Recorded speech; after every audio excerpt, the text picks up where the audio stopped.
Assalamualaikum warahmatullahi wabarakatuh. Sahabat-sahabatku yang dirahmati Allah, selamat datang kembali di channel ini.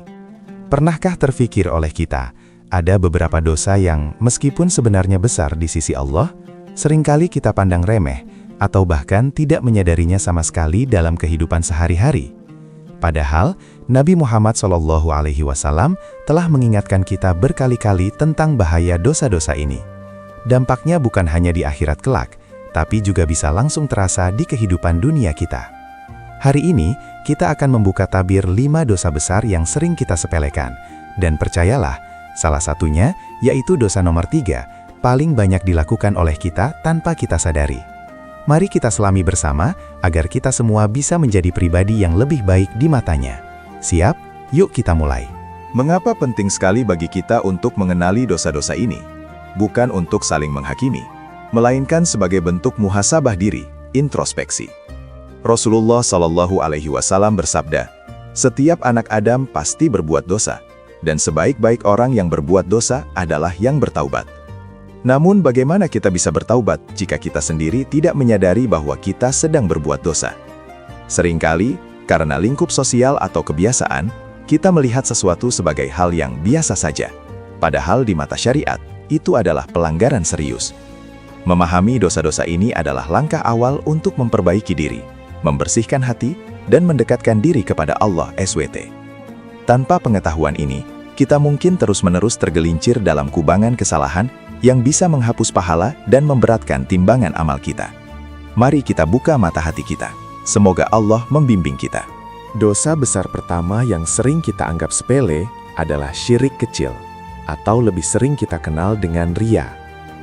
Syirik kecil, meskipun namanya kecil, tapi ini adalah dosa yang sangat berbahaya, karena merusak keikhlasan amal kita.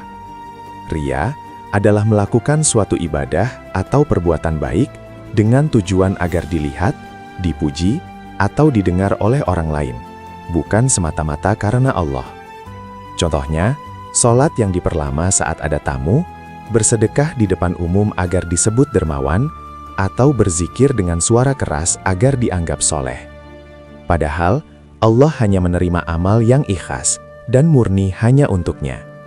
Riya ini diam-diam masuk ke dalam hati, sangat sulit dideteksi, dan bisa menghanguskan pahala amal ibadah kita. Ini adalah musuh tersembunyi bagi keikhlasan. Rasulullah SAW bahkan pernah bersabda, "Sesungguhnya yang paling aku khawatirkan menimpa kalian adalah syirik kecil, yaitu riya." Ini menunjukkan betapa seriusnya perkara riya ini. Riya dapat muncul dalam bentuk yang sangat halus, bahkan dalam niat hati yang paling dalam. Misal, kita memposting ibadah kita di media sosial, bukan untuk menginspirasi, melainkan agar mendapat pujian atau validasi dari orang lain.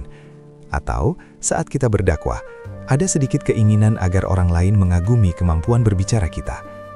Ini semua bisa mengikis keikhlasan dan menjadikan amal kita sia-sia. Untuk menghindarinya, kita harus selalu meluruskan niat. Ingat bahwa hanya Allah yang tahu isi hati, dan hanya ridhonya yang kita cari, bukan pujian manusia. Dosa besar kedua yang tak kalah berbahaya adalah durhaka kepada orang tua. Ini adalah dosa yang langsung disebutkan oleh Allah dalam Al-Quran dan Rasulullah SAW dalam banyak hadis sebagai salah satu dosa besar yang paling cepat mendapatkan balasan di dunia. Durhaka bukan hanya tentang membentak atau memaki, bahkan sekadar mengucapkan kata "uf" atau "ah" saja kepada mereka saat merasa jengkel, sudah termasuk durhaka jika itu membuat hati orang tua terluka. Mengabaikan nasihat mereka, tidak menghormati, atau tidak mau merawat mereka di hari tua juga merupakan bentuk kedurhakaan. Padahal, ridho Allah ada pada ridho orang tua, dan murka Allah ada pada murka orang tua. Posisinya begitu mulia, bahkan jihad sekalipun bisa ditinggalkan demi mengurus orang tua. Balasan bagi anak durhaka ini sangatlah pedih. Dalam salah satu hadis, Rasulullah SAW bersabda bahwa ada 3 dosa yang Allah akan segerakan hukumannya di dunia sebelum di akhirat. Dan salah satunya adalah durhaka kepada orang tua. Ini adalah peringatan keras bagi kita semua. Sekecil apapun perbuatan yang bisa melukai hati orang tua, baik disengaja maupun tidak, bisa berdampak besar. Mungkin kita merasa sudah cukup berbakti, tapi coba renungkan, apakah ada kalimat atau perilaku kita yang tanpa sadar menyakiti hati mereka? Mari kita senantiasa mendoakan mereka, berucap lembut, berkhidmat, dan selalu menjaga perasaan mereka. Ingatlah jasa-jasa mereka yang tak terhingga dalam membesarkan kita. Nah, ini dia dosa nomor 3 yang paling banyak kita sepelekan, bahkan sering kita lakukan tanpa sadar, yaitu memutus tali silaturahmi. Dalam kehidupan modern yang serba sibuk ini, sangat mudah bagi kita untuk kehilangan kontak dengan sanak saudara, teman lama, atau bahkan tetangga. Kesibukan, ego, perbedaan pendapat, atau bahkan hanya karena rasa malas menelepon atau berkunjung, membuat tali silaturahmi menjadi renggang dan akhirnya terputus. Kita merasa, nanti saja, atau dia juga nggak ngehubungin saya. Padahal, silaturahmi itu bukan sekedar menjalin hubungan baik, tapi perintah agama yang sangat ditekankan. Allah berfirman, maka apakah kiranya jika kamu berkuasa, kamu akan membuat kerusakan di muka bumi dan memutuskan hubungan kekeluargaan? Quran Surat Muhammad ayat 22. Pentingnya silaturahmi ini sangat besar. Rasulullah SAW bersabda, tidak akan masuk surga orang yang memutuskan silaturahmi. Ini adalah ancaman yang sangat serius. Memutus silaturahmi bukan hanya dosa besar, tapi juga bisa menghambat rezeki, mempersulit urusan, dan mencabut keberkahan dalam hidup. Bahkan, jika ada konflik atau kesalahpahaman, Islam mengajarkan kita untuk segera memperbaiki dan menyambung kembali. Jangan biarkan ego menguasai diri. Mulailah dari kita. Siapapun yang lebih dulu menyapa atau menghubungi, dialah yang lebih baik. Cobalah untuk rutin menghubungi keluarga jauh, mengunjungi kerabat, atau setidaknya mengirim pesan. Ini adalah investasi pahala yang luar biasa, dan kunci keberkahan hidup kita di dunia maupun di akhirat. Dosa besar keempat adalah ghibah dan fitnah. Ghibah adalah membicarakan keburukan orang lain yang memang ada pada dirinya di saat orang tersebut tidak ada. Sedangkan fitnah adalah menuduh orang lain dengan keburukan yang tidak ada pada dirinya. Keduanya sama-sama merusak kehormatan dan harga diri seseorang, serta menimbulkan permusuhan. Di era digital seperti sekarang, ghibah dan fitnah menyebar jauh lebih cepat dan luas melalui media sosial. Kita seringkali tidak sadar saat asyik bergosip tentang orang lain di grup chat atau bahkan di kolom komentar, kita sedang terjerumus dalam dosa besar ini. Padahal, Allah SWT menggambarkan ghibah seperti memakan daging saudara sendiri yang sudah mati. Betapa jijiknya perumpamaan ini. Hukum ghibah dan fitnah ini sangatlah berat. Nabi Muhammad SAW bersabda bahwa orang yang ghibah akan menanggung dosa yang besar, bahkan lebih berat dari zina. Ini karena ghibah dan fitnah melibatkan hak sesama manusia, yang sulit diampuni kecuali oleh orang yang dizolimi. Jika kita terlanjur berghibah atau memfitnah, kita harus bertaubat, meminta maaf kepada orang yang kita zolimi, dan mendoakan kebaikan untuknya.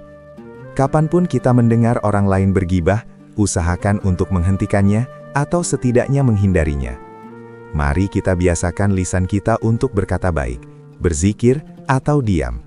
Ingatlah bahwa setiap perkataan kita akan dimintai pertanggungjawaban di hari kiamat kelak. Jaga lisan, jaga hati. Terakhir, dosa besar kelima yang sering kita sepelekan, padahal adalah tiang agama kita, yaitu meninggalkan sholat. Sholat adalah rukun Islam kedua, yang membedakan seorang muslim dengan yang bukan. Namun, betapa banyak di antara kita yang menunda-nunda sholat hingga habis waktunya. Atau bahkan sengaja meninggalkannya karena kesibukan dunia, rasa malas, atau alasan sepele lainnya. Ada yang merasa, nanti saja kalau sudah tua, atau sholat bisa dicicil. Padahal, sholat adalah kewajiban yang tidak bisa ditawar, apapun kondisinya. Nabi Muhammad SAW bersabda, perjanjian antara kita dan mereka, orang kafir, adalah sholat. Barang siapa meninggalkannya, maka sungguh ia telah kafir. Hadis riwayat Tirmidzi. Ini menunjukkan betapa seriusnya meninggalkan sholat.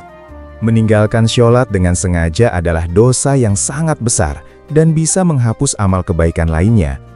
Sholat adalah ibadah pertama yang akan dihisab di hari kiamat. Jika sholatnya baik, maka seluruh amal lainnya akan ikut baik. Jika sholatnya rusak, maka rusaklah seluruh amal lainnya. Mari kita jadikan sholat sebagai prioritas utama dalam hidup. Atur waktu kita, tinggalkan sejenak urusan dunia saat azan berkumandang, dan segera tunaikan sholat. Jika ada yang masih bolong-bolong sholatnya, segera taubat nasuha, minta ampun kepada Allah, dan berjanji untuk tidak mengulanginya lagi. Semoga Allah senantiasa menguatkan iman kita dan memudahkan kita dalam menjalankan perintahnya. Nah, itulah 5 dosa besar yang seringkali luput dari perhatian kita. Mari kita sama-sama bermuhasabah, merenungi diri, dan berusaha menjauhi dosa-dosa ini. Tidak ada manusia yang sempurna, pasti kita pernah tergelincir. Yang terpenting adalah segera bertaubat, menyesali perbuatan, dan bertekad untuk tidak mengulanginya lagi. Ingatlah, pintu taubat selalu terbuka lebar. Semoga Allah senantiasa membimbing kita semua untuk menjadi hamba-hambanya yang bertakwa dan menjauhi segala larangannya. Semoga video ini bermanfaat dan menjadi pengingat bagi kita semua. Jangan lupa like, tinggalkan komentar Anda di bawah, dan subscribe channel ini untuk update seru lainnya. Sampai jumpa di video berikutnya. Wassalamualaikum warahmatullahi wabarakatuh.